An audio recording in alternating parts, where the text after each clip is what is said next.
Donc dans cet exercice, on va donc regarder donc une fonction affine et sa représentation graphique. Donc là, on a représenté donc dans un repère, on a représenté donc une fonction. Première question, on va justifier que cette fonction là qui a été représentée est une fonction affine et on va déterminer ensuite l'expression de cette fonction affine. Puis savoir si par le calcul, ça c'est important, on va montrer que le point A il appartient à la droite D. Et on va se poser la question, est-ce que ce point de coordonnées, donc 10 moins 4, est-ce qu'il appartient à D? Donc déjà ici, il y a un petit truc qui a été oublié. Là, ici, vous avez donc, c'est la fameuse droite D, c'est celle-là. Donc pourquoi f est une fonction affine? Parce que tout simplement, sa représentation graphique est une droite. Comme sa représentation graphique est une droite, donc forcément, c'est une fonction affine. Question 2. Maintenant qu'on sait que c'est une fonction affine, on va essayer de déterminer l'expression de f. Donc ça, c'est une question pareille, c'est l'expression de f. Donc je rappelle que l'expression d'une fonction affine, comme elle est affine, l'expression d'une fonction affine est la forme mx plus p. Et notre but, c'est de chercher les valeurs de m et de p. Pas de chercher la valeur de x, x sera toujours dans l'expression, mais par contre, trouver des valeurs numériques à m et à p. Donc je rappelle que p est l'ordonnée à l'origine, c'est l'image de 0. Ou alors, on peut le voir graphiquement, c'est là où la droite vient couper l'axe des ordonnées. Donc là, c'est là où on lit P. Donc là, on lit que P vaut 2. D'accord? Si bien sûr, là, il y a 1. Ça n'a pas été dit, là, il y a 1. Donc P vaut 2. D'accord? C'est l'ordonnée à l'origine. Donc j'ai trouvé P. Il me reste à trouver M. Donc combien vaut M ici? C'est le coefficient directeur, c'est-à-dire la pente. Je vous rappelle que c'est V sur H. Ça, c'est une chose qu'il faut bien retenir, c'est que le coefficient directeur, c'est le rapport entre la composante horizontale sur la composante verticale. Et comme je l'ai rappelé, là, pour retenir cette formule, pensez que vous avez un petit bonhomme là qui a des chaussures, une tête ici, un chapeau.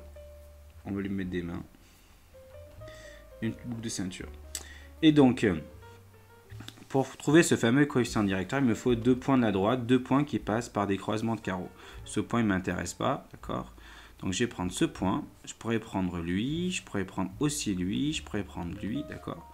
Donc, je vais choisir de ne pas prendre lui, voilà, pas prendre un cas particulier, de prendre peut-être pas lui non plus, un cas particulier, de prendre ces 2 points qui passent par des croisements de carreaux.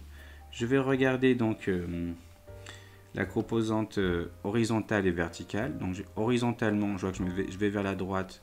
Donc 1, 2, 3, 4. Donc mon H, il vaut plus 4 ou 4. Ici, je descends. Donc ma composante verticale va être négative de 2 carreaux. Et donc au final, bon là j'avais pris autre chose. Mais par exemple, si je regarde, donc ma composante verticale c'est moins 2 sur 4. D'accord? Ça ne change pas que ça fait moins 0,5. Vous voyez? Parce que là, ce que je pense que dans mon corrigé, j'avais choisi tout simplement de prendre, par exemple, ici 2 et moins 1. Ça devait être ça.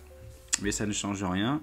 Peu importe ce que vous prenez, tant que le rapport ne change pas. Les valeurs changent, mais le rapport entre V sur H est toujours le même. Donc là, vous avez bien moins 0,5. Je choisis plutôt la forme fractionnaire. Donc moins 1,5, c'est moins 0,5, c'est moins 1,5. Donc là, vous avez la valeur de M. Que je viens de trouver, là, c'était donc la pente, plus donc le P, l'ordonnée à l'origine. Donc voici l'expression de f, c'est donc l'expression de f, c'est donc moins 1,5 de x plus P, plus 2, pardon. Ensuite, justifier que le point A appartient bien à la droite D.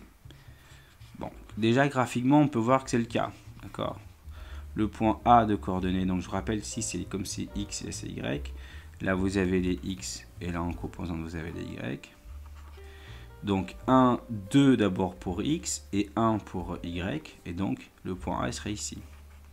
Donc là, graphiquement, on le voit. Mais bon, c'est la précision du graphique qui ne nous dit pas que la droite passe légèrement au-dessus ou légèrement en dessous du point A. On va le confirmer par le calcul. C'est la question en plus qu'on nous l'impose. Pas par le calcul, pardon. Et on va tout simplement vérifier une chose, c'est qu'un point appartient à une droite, un point de coordonnées, donc x, a, y, a, il appartient à une droite, si justement l'image de f, l'image de x par f, ça donne y, d'accord? Si f de xa égale ya. Ici, a, c'est le point c'est le point de coordonnées de 1. Est-ce que l'image de 2, c'est 1? C'est ça qu'il faut vérifier. Est-ce que f de 2 ça donne 1. Et ça, on va faire à l'aide de l'expression donc trouvée dans la question 1 qui était ici. D'accord, à l'aide de cette expression. Donc vous avez cette expression-là. Et on va regarder que l'image de 2, donc je vais remplacer donc x par 2. Ici, là, c'est 2. Et là, je remplace x par 2. Voilà. Et faites le calcul. Et donc, moins 1 demi fois 2 plus 1, ben, ça fait donc moins 1 plus 2. Parce que la multiplication est prioritaire. Et du coup, ben, je trouve 1. Et c'est bien ce qui est, je trouve bien que l'image de 2, c'est 1. Donc, tout va bien. Donc, A, on a bien vérifié par le calcul que donc A appartient bien à la droite D. Maintenant, question suivante, c'est est-ce que le point B, lui, par contre, on n'a pas la réponse, est-ce qu'il appartient ou pas à la droite D? Donc, si on regarde notre repère, le point de coordonnées 10, moins 4, il ne rentre pas, parce que là, vous avez 2, 3, 4, 5, 6, 7, 8, 9, 10, il serait par là, je ne sais pas, je suis très au hasard, peut-être qu'il est encore plus loin. Et donc, est-ce que donc là, vous avez 1, 2, 3, 1, 2, 3, et 4 serait ici? Est-ce que la droite, elle passe par ici? Bon, ça a l'air plus ou moins, bon, on ne sait pas trop, c'est pas très précis. Donc, on va le faire par le calcul, tout simplement. Donc, comme dit tout à l'heure, on va regarder si l'image de 10 par f, c'est moins 4. D'accord? Si f de 10, si vous trouvez comme résultat moins 4, ça appartient. Si vous ne trouvez pas moins 4, c'est que ça n'appartient pas. Donc, on va utiliser l'expression qui est là. Hein.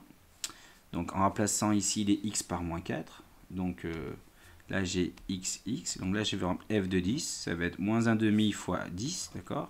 Plus 2. Voilà. On fait le calcul, donc ça, c'est prioritaire. Moins 1 demi fois 5, ça fait moins 10, ça fait moins 5. Plus 2, ça fait moins 3. Et donc, on ne trouve pas 4. Donc, on n'a pas que l'image de 10, c'est moins 4. On ne trouve pas moins 4. Ce qui veut donc dire que le point B de coordonnées 10, moins 4 n'appartient pas à la droite. Ça veut dire que là, si on devait tracer la droite, là, elle ne passerait pas par le point de coordonnées 10 et moins 4.